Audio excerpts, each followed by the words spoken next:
Sa pagpapatuloy ng Part 2 ng The Last of Us, ipinagpalagay ni Joel na maaaring ito ay dahil sa isang mutated fungus na pumasok sa food chain ng tao sa pamamagitan ng trigo.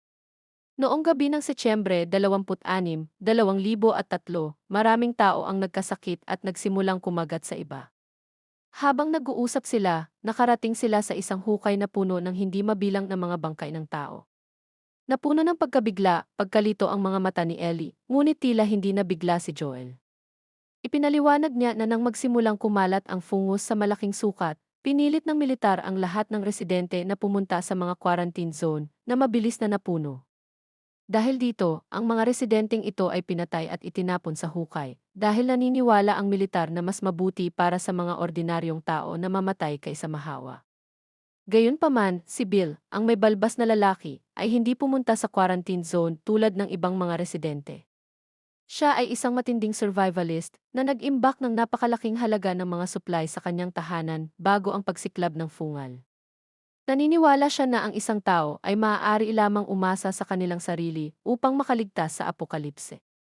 Noong si Bill ang huling taong naiwan sa bayan, nagsimula siyang magtayo ng mga estrukturang nagtatanggol na nag-iimbak ng mga supply tulad ng gasolina, manok at gulay. Ginamit ang barbed wire at mga tabla na gawa sa kahoy upang harangan ang mga pangunahing kalsada patungo sa bayan. Bukod pa riyan, may ilang maliliit na bitag din na nakalagay sa paligid ng perimeter.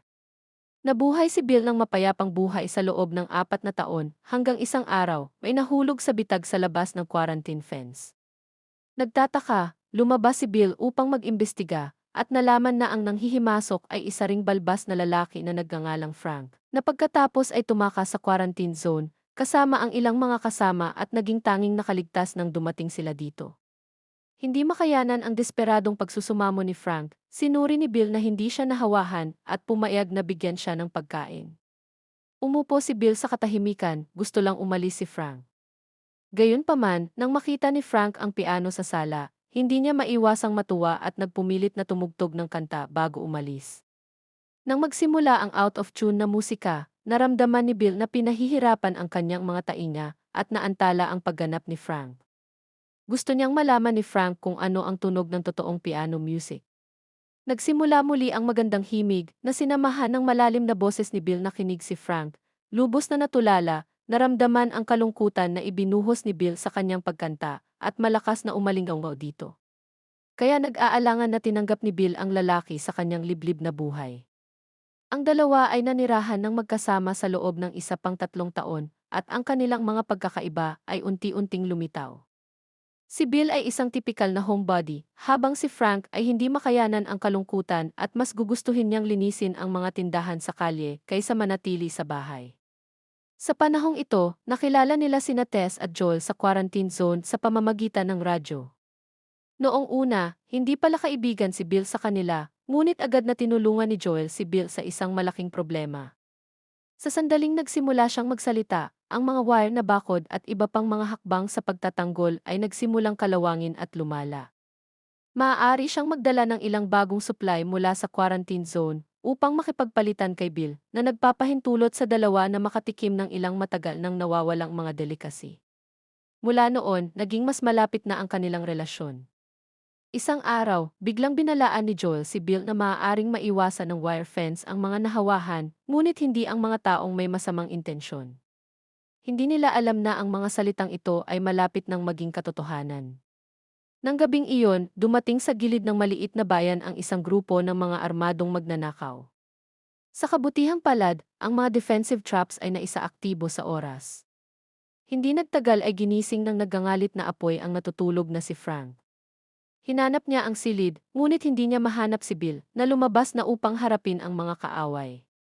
Sumigaw si Frank na bumalik si Bill, para lamang tamaan siya ng bala sa susunod na sandali. Mabilis na pinabalik ni Frank si Bill sa bahay. Dumudugo ang kanyang tiyan, at pakiramdam niya ay hindi na siya makahawak ng mas matagal. Hinimok niya si Frank na umalis at hanapin si Joel. Hindi sumagot si Frank, mahigpit lang na hawak ang malamig at mahinang kamay ni Bill pagkalipas ng 10 taon, lumabas na hindi namatay si Bill ng gabing iyon. Ngayon, dahil sa katandaan, nagkaroon ng matinding karamdaman si Frank at hindi niya kayang alagaan ang sarili. Kusang loob na kinuha ni Bill ang lahat ng responsibilidad. Gayunpaman, ayaw ni Frank na maging pabigat kay Bill, kaya nagpasya siyang wakasan ang kanyang buhay ng gabing iyon. Bagamat nag-aatubili si Bill, sinuportahan pa rin niya ang desisyon ng kanyang kasintahan. Nang mailuha sa kanyang mga mata, sinabi ni Frank na ang mga magagandang araw na ginugol niya, kasama si Bill ay higit pa sa sinuman. Kaya itinulak niya si Frank sa isang wheelchair sa kahabaan ng kalye ng maliit na bayan. Hinangaan nila ang mga puting bulaklak na kanilang itinanim ng magkasama, at muling binisita ang lugar kung saan sila unang nagkita. Pagkatapos ay pumili sila ng dalawang angkop na sweet, at nagpalitan ng mga singsing sa ilalim ng saksi ng papalubog na araw. Pagsapit ng gabi, naghanda si Bill ng isa pang piging para kay Frank, tulad ng unang pagkakataon na magkasama silang kumain. Umiti si Frank na sinasabi na ngayon ang pinakakahanga-hangang araw ng kanyang buhay. Hindi nakayanan ni Bill na tumingin sa kanya, at tahimik na inihalo ang pulbos na gamot sa kanilang mga baso ng alak. Pagkatapos ay ininom ni Frank ang buong baso ng red wine. Sinabi ni Bill na nailagay na niya ang gamot sa magkabilang salamin nila, at kontento na siyang mamatay kasama ang kanyang minamahal. Pagkatapos, tumingin sila sa isa't isa, at hindi nila maiwasang tumawa. Sa ilalim ng madilim na liwanag, itinulak ni Bill si Frank patungo sa kwarto. Sa oras na ito, dumating na sina Joel at Ellie sa bayan ni Bill matapos gamitin ang password para buksan ang bakal na gate. Nakita ni Joel ang mga lantang bulaklak sa pintuan ni Bill, at isang masamang pakiramdam ang dumating sa kanya. Nang makita ang nasirang pagkain sa hapagkainan, nagmadali siyang pumunta sa kwarto ni Bill, at nakita niyang nakalock ang pinto mula sa loob. Nakita ni Ellie ang sulat at ang susi sa mesa, na siyang huling habili ni Bill. Sinabi niya kay Joel na huwag pumasok sa kwarto, dahil maaaring hindi mabata ang amoy sa loob. Sa testamento, naniniwala si Bill na si Joel lang ang nakaunawa sa kanya sa pagprotekta sa kanyang mahal sa buhay, kaya iniwan niya ang lahat ng armas at sasakyan kay Joel, upang patuloy na protektahan ang kanyang mga mahal sa buhay. Gayunpaman, sa pagtingin sa susi na iniwan ni Bill, binuksan ni Joel ang pinto ng bodega, na inihayag ang isang mahusay na napreserbang truck. Hanggat naka-charge ang baterya, maaari itong itaboy. Muling kinumpirma ni Joel na si Ellie ay hindi nahawahan, at pagkatapos ay ibinahagi ang kanyang plano para sa hinaharap. Pupunta siya sa Wyoming upang hanapin ang kanyang nakababatang kapatid na si Tommy, isang dating miyembro ng Fireflies, na maaaring dalhin si Ellie sa isang kalapit na lab natural na pumayag ang dalaga. Pinaalalahanan siya ni Joel na makinig sa kanya, at huwag ibunyag ang kanyang pagkakakilanlan o ang peklat sa kanyang kamay. Hindi nagtagal, pumunta sila sa basement, kung saan ang isang buong pader ay napuno ng mga armas. Hindi maiwasang humanga si Ellie kay Bill sa pagiging matigas na karakter. Bukod dito, ang mga suplay dito ay ganap na napunan. Sinabi ni Joel kay Ellie na kunin hanggat maaari, ngunit ang batang babae ay lumampas sa inaasahan sa pamamagitan ng lihim na pagpupuno ng baril sa kanyang backpack. Nang handa na ang lahat, sumakay sila sa naka-charge na sasakyan. Ikinabit ni Joel ang seatbelt para kay Ellie, na nakasakay sa kotse sa unang pagkakataon. Pagkatapos ay nagmaneho sila sa isang bagong pakikipagsapalaran patungo sa Wyoming, kung saan naroon ang kapatid ni Joel. Dahil sa mahabang paglalakbay, dapat silang huminto sa bawat gasolinahan na kanilang dinadaanan upang mangolekta ng gasolina. Bagamat maraming mga inabandonang sasakyan sa magkabilang gilid ng kalsada, ang mga ito ay masyadong luma, at ang gasolina sa mga tangke ay matagal nang sumingaw. Pagkatapos ng isang araw at gabing paglalakbay, ang pagiging bago ni Ellie ay nawala. Nakakita siya ng cassette tape sa likurang upuan, at hindi nagtagal, isang sinaunang, malambing na kanta ang tumugtog sa kotse. Nakahanap din si Ellie ng men's magazine, na ikinabalisa ni Joel na hinihimok siyang itapon ito at huwag tumingin. Siya ay tila mas mature kaysa sa kanyang lumitaw. Sinubukan ni Joel na sumakay sa mga highway hanggat maaari, upang maiwasang makatagpo ng mga hadlang o mga nahawaang tao. Tanging ang mga sirang gusali lamang ang tila nagsasabi ng nakaraang paghihirap at kaguluhan. Nang malapit nang sumapit ang gabi, pinalayas ni Joel ang kotse sa highway at pumasok sa isang masukal na kagubatan. Bagamat mahirap makatagpo ng mga nahawaang tao na malayo sa lungsod, hindi sila nangahas na magluto ng apoy at makakain lamang ng dilatang pagkain. Alam ni Joel mula sa kanyang mga taon ng karanasan na kung minsan, ang mga buhay na tao ay mas nakakatakot kaysa sa mga nahawahan. Habang naghahanda silang matulog sa kanilang pansamantalang kama, biglang nagtanong si Ellie kung bakit nakakuha ng award ang panakot. Huminto sandali si Joel at sinabing ito ay dahil namumukod tangi siya sa field. Ang hindi inaasahang biro ay nagpagaan sa isip ni Joel, ngunit hindi niya pinabayaan ang kanyang pagbabantay. Pagkatapos ng isang gabing pahinga, nagtimpla si Joel ng isang tasa ng mapait na kape, at pagkatapos ay nagpatuloy sila sa kanilang paglalakbay. Sinuri ni Ellie ang mapa at nalaman na araw at gabi pa rin silang naglalakbay mula sa kanilang destinasyon. Bigla siyang naging interesado sa kapatid ni Joel at walang itinago ang lalaki. Sinabi niya na ang kanyang kapatid na si Tommy ay palaging nangangarap na iligtas ang mundo at sumali sa hukbo pagkatapos ng high school. Pagkatapos ng fungal outbreak, sumali si Joel sa team ni Tommy para protektahan siya at sabay silang pumunta sa Boston. Doon, nakilala ni Joel si Tess at nakilala ni Tommy si Marlene at pagkatapos ay sumali sa Fireflies. Palaging nararamdaman ni Joel na ang kanyang kapatid ay walang muwang na nangangarap na mailigtas ang mundo. Biglang tinanong ni Ellie kung bakit nabubuhay pa ang lahat kung walang pag-asa. Sinabi ni Joel na ang kanyang pag-asa ay protektahan ang kanyang mga mahal sa buhay. Kaya't kung hahanapin niya ang kanyang kapatid, naantig si Ellie doon at tinanong kung siya ay itinuturing na kanyang pamilya. Sumagot si Joel na maituturing lang siyang kargamento, ngunit nangako ito sa kanyang namatay na asawa na protektahan si Ellie. Habang nag-uusap ang dalawa, parami ang mga abandonadong sasakyan na lumitaw sa magkabilang gilid ng kalsada. Kinailangan ni Joel na ihinto ang sasakyan dahil ang daan sa unahan ay naharang ng isang truck. Maingat siyang tumingin sa paligid, alam na imposibleng maalis ang balakid. Ang tanging pagpipilian ay lumihis, ngunit nangangahulugan ito na kailangan nilang umalis sa highway at tumawid sa isang kalapit na lungsod ng tao na mas mapanganib kaysa sa nakaraang ruta. Ang mga bakas na nasusunog na mga bangkay ay nasa lahat ng dako. Biglang nakita ni Ellie ang isang inabandonang quarantine zone at isang nasugatan ang tumakbo papunta sa kanila para humingi ng tulong. Nang hindi nag-iisip, sinabihan ni Joel si Ellie na ikabit ang kanyang seatbelt at pagkatapos ay tumapak sa gas at nalaman lamang na isang ambush ang na-set up sa kanilang paligid.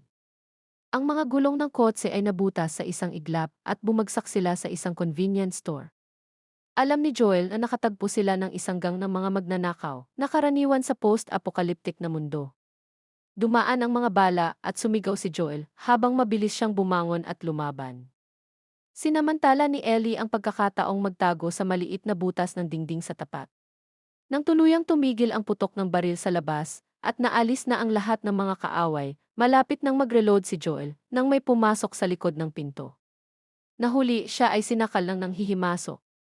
Napagtanto ni Ellie na malapit nang sumuko si Joel, kaya inilabas niya ang kanyang nakatagong baril at binaril ang nanghihimasok sa binti ng walang pag-aalinlangan. Nagmakaawa ang lalaki para sa kanyang bastos na buhay at naglabas ng punyal upang ipakita na wala siyang intensyon na lumaban.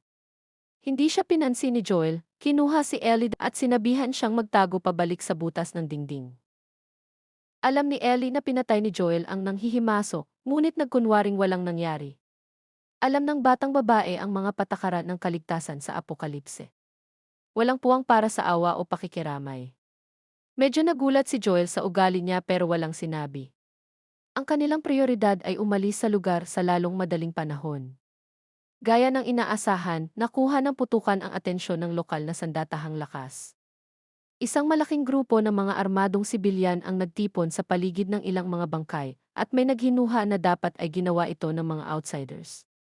Ang bagong pinuno ng rebel ng mga alitaptap, isang babaeng nagngangalang Catherine, ay napaka-tense sa pag-aakalang malamang na ito ay mga reinforcement na ipinadala ng kanyang matandang karibal na si Henry. Pagkatapos ay tinawag niya ang lahat ng kanyang mga tauhan, determinadong hulihin ang mga manggugulo. Si Catherine ay nagpapatuloy na ang labis na pag-iingat ay hindi walang dahilan dahil pinamunuan niya kamakailan ang mga mababang uri ng mamamayan sa pagpapabagsak sa itinatag ng gobyerno na quarantine zone. Ilang opisyal pa rin ang nakalaya at kabilang sa kanila si Henry ay may radyo, kaya mahalagang hulihin siya sa lalong madaling panahon. Ang lahat ng mga rebelde ay nagsimulang maghanap sa bahay-bahay. Nagtago sa isang sibilyang bahay, nag-alala si Joel na kailangan nilang umalis sa lugar bago sumapit ang gabi. Noon lang nagkaroon ng oras si Joel para humingi ng tawad sa kanyang kapabayaan kanina, na naging dahilan ng pagsali ni Ellie sa marahas na eksena. Sa kanyang pagtataka, ang batang babae na si Didsi ay tila nagmamalasakit, na sinasabing ito ay sa kanyang unang pagkakataon na makaranas ng mga ganoong bagay. Medyo gumaan ang loob ni Joel at ibinalik ang handgun kay Ellie. Tinuturuan siya kung paano ito hawakan ng mas tuloy-tuloy. Hindi ito ang pangunahing kaalaman sa mga baril na itinuro sa mga paaralan ng quarantine zone, na nagpapakita na ganap na nakilala ni Joel si Ellie at hindi na siya itinuturing na isang pasanin o kargamento. Samantala, pagkatapos ng kalahating araw ng paghahanap, sa wakas ay nakagawa ng bagong pagtuklas ang mga rebelde. Sa isang attic, nakita nila ang maraming mga guhit ng children at ilang walang laman na bote at lata sa lupa. Kumbinsido si Catherine na ang mga ito ay iniwan ng kanyang matandang karibal na si Henry. Naisip niya na marahil, dahil sa pagkaubos ng pagkain, dinala niya ang mga bata sa ibang lugar. Biglang may ingay mula sa isang silid sa ibaba. Sa pagpasok upang mag-imbestiga, napansin nila ang isang halatang depresyon sa gitna ng sahig. Sumumpa si Catherine at mabilis na umalis sa silid, alam na may kakilakilabot na nakatago sa ilalim ng lupa. Inutusan niya ang kanyang mga tauhan na isara ang gusali at nagpasya na unahin ang paghahanap ng mga manggugulo sa ngayon.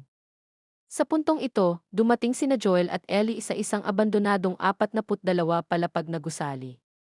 Nagpasya si Joel na umakyat ng mataas hanggat maaari, sa paniniwalang kapag mas mataas sila, mas ligtas sila sa daybreak. Mas madaling obserbahan ang mga ruta ng pagtakas. Naguguluhan si Ellie kung paano nakita ni Joel ang pagbabalakayo ng sugatang lalaki na humingi ng tulong kanina. Inamin ni Joel na may natuklasan siyang anumang bagay, ngunit gumawa siya ng mga katulad na bagay sa nakaraan upang makakuha ng mga supply para sa kaligtasan. Upang mabuhay, ang isa ay dapat na patuloy na magtiwala sa sinuman. Pagkatapos umakyat sa paligid ng ika-negatibo 40 palapag, pumili si Joel ng isang random na silid upang magpahinga. Maingat niyang ikinalat ang mga basag na salamin sa pintuan upang hindi makapasok ang sinuman.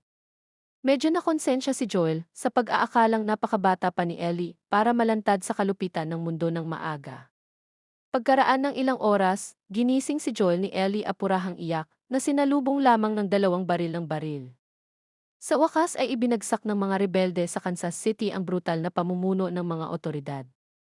Ang lahat ng mga residente ay nagtipon sa square, walang tigil na nagpalakpakan. Sumunod ay ang madugong purge ng mga natitirang puwersa at, syempre, ang traders. Kabilang sa mga ito, ang mga taong ito ay orihinal na mababang uri ng mga mamamayan ng lungsod, ngunit upang makakuha ng higit pang mga buhay na kasinungalingan, lihim silang nag-leak ng kumpidensyal na impormasyon sa mga dating pinuno. Naiinis ang leader ng rebeldeng si Catherine at inutusan ang kanyang deputy na patayin silang lahat. Pagkatapos ay binigyang diin niya ang kahalagahan ng pagkuha ng Henry Brothers. Sa oras na ito sa mga lansangan ng lungsod, ang mga iskwad ng mga rebelde ay naghahanap sa lahat ng dako. Ang Henry Brothers, na umaasa sa kanilang pamilyar sa lupain, ay paulit-ulit na umiwas sa lugar ng rebels. Pagkatapos ng ilang detour, tahimik silang pumasok sa isang abandonadong bahay, para lamang makatagpo ng isang figura na umuusbong mula sa kadiliman. Gumaan ang loob ni Henry na kilalanin ang figura bilang isang matandang kaibigan. Pumayag silang sumilong sa nakatagong attic na ito sa panahon ng kaguluhan. Gayunpaman, kinakalkula ni Henry na maaari silang tumagal ng hindi hihigit sa 11 araw. Habang patuloy silang hinahanap ng mga rebelde sa mga lansangan, nakita ni Henry ang kanyang nakababatang kapatid na si Sam na nakababad sa isang sulok. Pagkatapos ay mahiwagang inilabas niya ang isang bag ng mga kulay na marker. Hindi nagtagal ay lumitaw ang mga larawang kartoon sa mga dingding, na mabilis na nakalimutan ni Sam ang kanilang kasalukuyang suliranin. Sa isang kisap mata, 10 araw na ang lumipas, at ang kanilang mga reserbang pagkain ay naubos. Isang matandang lalaki na lumabas para maghanap ng mga gamit ay patuloy na bumalik sa loob ng maraming araw. Naunawaan ni Henry na malamang na nahuli siya ng mga rebelde, at upang protektahan ang pinagtataguan ng magkapatid, maaaring binawian ng buhay ang matanda. Naghahanap pa rin ang mga rebelde sa labas, at alam ni Henry na oras na para umalis. Gayunpaman, kinakabahan si Sam. Sinulyapan ni Henry ang pagpipinta ng Superman sa dingding at nagpanggap na misteryoso na hinihiling sa kanyang kapatid na ipikit ang kanyang mga mata. Pagkatapos ay pininturahan niya si Sam mukha na may kulay na ginawa siyang kamukha ng maliit na Superman sa dingding. Nag-relax agad si Sam na nakangiti. Habang naghahanda ang magkapatid na umalis, narinig nila ang tunog ng putok sa labas. Si Henry ay sumilip at nakita si Joel na nakikipaglaban sa City Rebels. Isang pag-iisip ang sumagi sa kanyang isipan, at sinundan niya si Joel mula sa malayo patungo sa isang gusali. Sinasamantala ang Nick, pumasok siya sa silid at nahuli sina Joel at Ellie, na nagpapaliwanag kung bakit ginising si Joel ni Ellie sigaw at binati ng 2 baril ng baril kanina. Gayunpaman, hindi binalak ni Henry na patayin sila at nakawin ang kanilang mga suplay. Sa halip, gusto niyang magmungkahi ng kooperasyon. Lahat silang 4 ay target ng mga rebelde. Sa isang kahulugan, sila ay natural na kaalyado, at higit sa lahat, alam ni Henry ang isang lihim na ruta palabas ng lungsod. Tinanong ni Joel kung bakit kailangan ni Henry ang kanyang pakikipagtulungan kung makakatakas siya ng mag-isa. Ipinaliwanag ni Henry na hindi pa siya nakapatay ng sinuman sa kanyang buhay, at kailangan niya ng isang bihasang manlalaban tulad ni Joel upang tumulong sa pag-alis ng daan. Nang makitang nagkakasundo na sina Ellie at Sam, sa wakas ay pumayag si Joel na magtulungan. Nagmamadaling naglabas si Henry ng isang piraso ng puting papel. Ang paligid ng Kansas City ay binabantayan ng mga rebelde, at ang tanging paraan upang makatakas sa lungsod ay sa pamamagitan ng mga underground tunnel. Nagtataka si Joel kung magpapatuloy sila sa pakikipagtagpo sa mga gwardiya ng rebel, anong mga kaaway ang kailangan nilang harapin. Ipinaliwanag ni Henry na ang lungsod ay malaya sa mga nahawahan dahil lahat sila ay itinaboy sa ilalim ng lupa. Tinanong ni Joel kung ang pagdaan sa mga underground tunnel ay Keith's death wish. Tiniyak sa kanya ni Henry na kakaunti ang mga nahawahan sa mga lagusan at maaaring makatagpo lamang sila ng 1 o 2. Alam ni Joel na bagamat medyo peligroso ito lang ang paraan nila ng escape sa ngayon.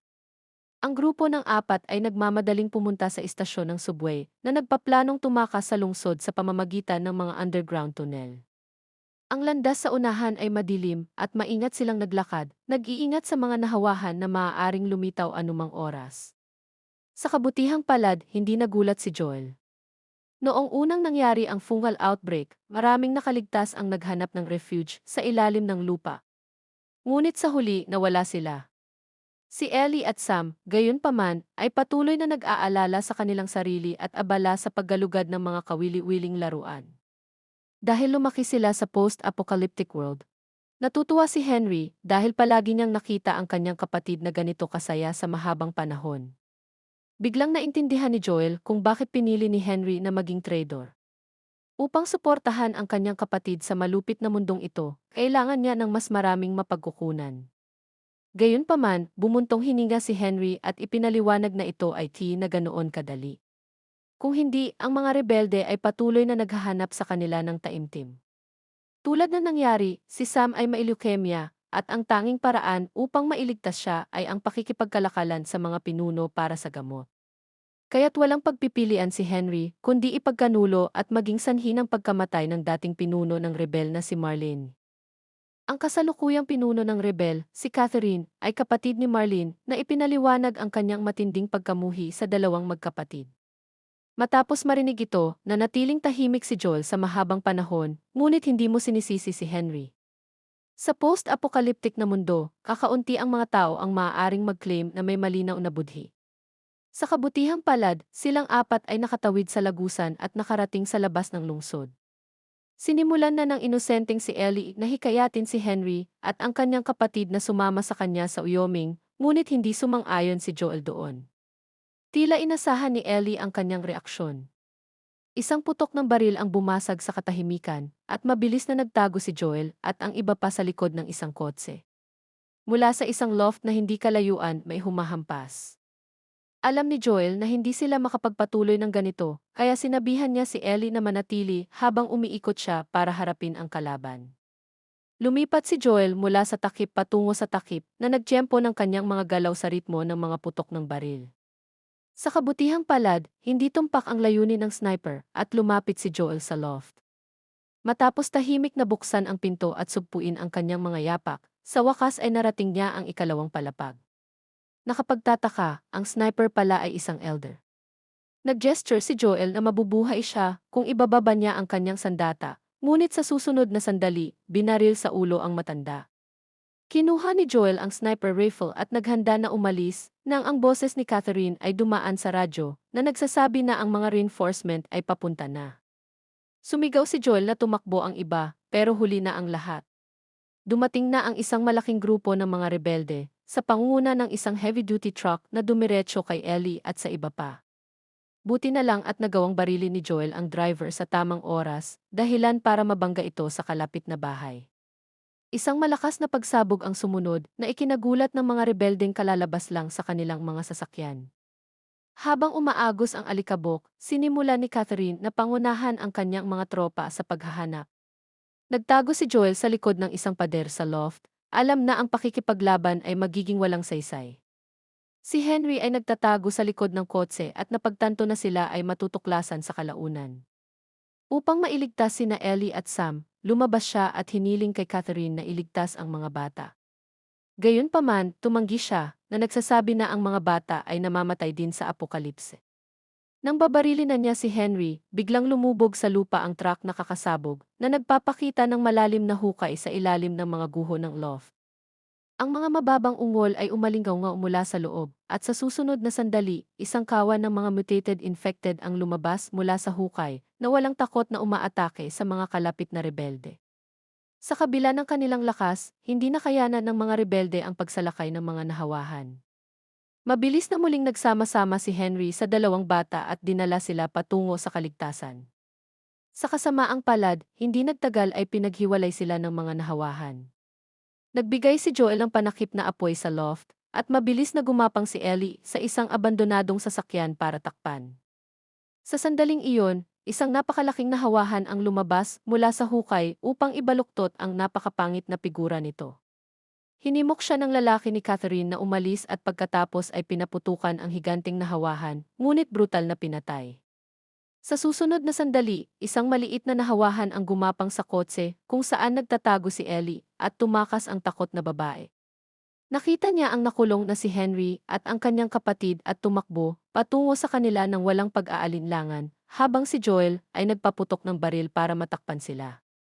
Mabilis na inilabas ni Ellie ang kanyang kutsilyo na ikinamatay ng dalawang nahawahan ng mabilis na paggalaw at sa wakas ay nakatakas silang tatlo sa larangan ng digmaan. Sa kanilang pagtataka, biglang sumulpot si Catherine na may dalang baril at namutla ang mukha ni Ellie. Sa sandaling iyon, lumitaw muli ang maliit na nahawaang nilalang at sinunggaban si Catherine. Mabilis na inakay ni Joel ang iba, naiwan ang maraming nahawahan upang tumakbo patungo sa residential area. Sa isang abandonadong gusali na malayo sa lungsod, si Joel, na nanginginig pa rin, ay sumulpot ng husto. Gayunpaman, si Ellie at Sam ay tila hindi nabigla at abala sa ilang mga libro. Hinimok ni Henry ang mga bata na matulog, ngunit tinawagan ni Ellie si Sam upang ipagpatuloy ang pagbabasa.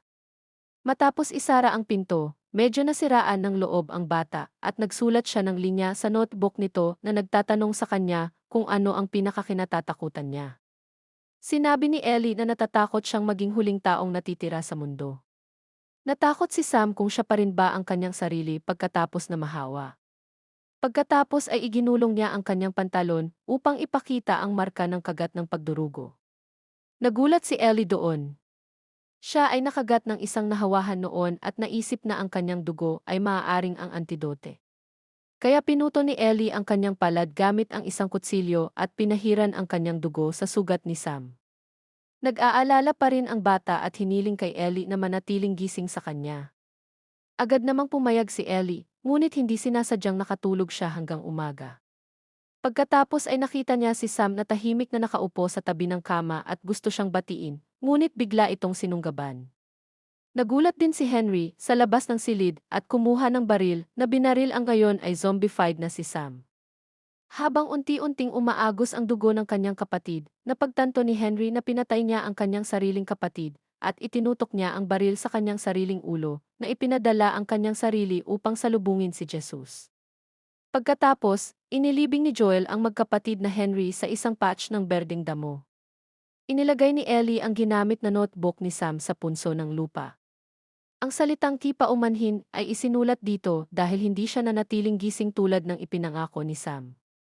Hindi nag-alok ng anumang kaaliwan si Joel sa kanya dahil ang lahat ay kailangang makaranas ng labis na panghihinayang at paghingi ng tawad at bago natin ipagpatuloy, please subscribe and like, comment for part 3.